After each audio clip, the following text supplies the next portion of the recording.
Hey guys, I'm going to share 6 tips for planning your honeymoon. While it might seem like it's just another task and one that you want to put off, stick with these tips and you'll be just fine.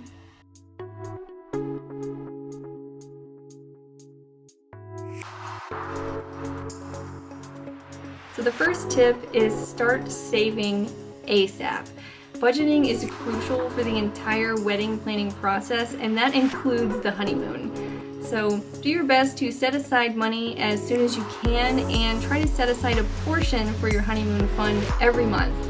Furthermore, if you book early, you can save a lot of money. We recommend booking 6 to 8 months before the big day. That way you'll have plenty of time to browse and you'll end up saving some money in the long run. The second thing is to determine hidden costs. The last thing anyone wants to run into when they're wedding planning is an unexpected expense. Try your best to think through all of the requirements for your honeymoon. And what I mean by requirements are things like purchasing of passports, which I had a whole debacle about, and if you want to hear about it, you can ask me in the comments. Oh my goodness. So passports, airport and transfer fees, tips for the people that may be doing your transportation or at your hotel if they're doing a great job, and especially things like extracurricular activities, and that's like jet skiing, kayaking, or going on some type of excursion. The third tip is to plan together. So it's hard to plan a wedding alone, and that goes for the honeymoon as well. While your partner may not seem into planning because it's super stressful or because there's a lot of pressure on this very important choice, be sure to include them. It's a trip that you both want to enjoy, so you also want to mix in some activities that you both like to do. So a good partnership, remember, is about compromise. So let's say that they're into sunrise yoga and that is not your thing. Do it. It's going to make them elated, and making them happy should in turn make you happy too. Fourth tip is to consider hiring a travel agent. So many travel agents offer their services for free, and I did not know that.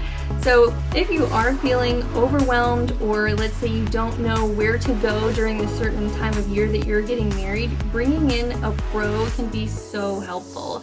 A travel agent's job is to get you the best deals and make recommendations within your parameters, so they are a wonderful tool to use. The fifth thing is to consider not leaving right away. Now hold on, there's a good reason why. While most people want to run off right after the reception ends, there are some benefits to waiting. You might not realize it, but although the stress of wedding planning is technically over because you've made it and survived through the wedding day, you're exhausted. So taking a day or two or even a little bit longer can help you catch up on some rest and peacefully take off on your trip.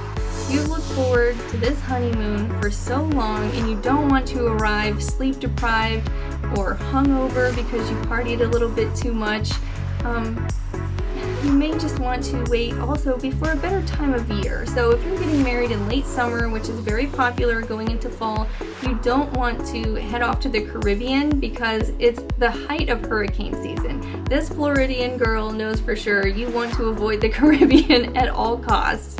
So there may be some other compromises in there. Keep all of this in mind about your wedding date and what you are looking for. The last thing, we've made it to number 6, is to plan for surprises. So if you're anything like me, planning surprises are really fun, and they can win you some bonus points with your partner. So these surprises don't have to be grand or expensive. Doing things like getting a reservation at a restaurant that you know that they'll love, or having room service bring in a dessert for a late night snack, having a bubble bath set up, or something in the room when you guys arrive. All of these things show that you put in a little bit of extra effort and that you were thinking of them, and that's the most important thing. Trust me, it feels so good. So this is a magical time in your lives, so why not make it a little bit more magical? So if you like this video, be sure to hit the like button, leave us a comment below, and be sure to subscribe so you'll see more of our content. I'll talk to you guys soon. Bye.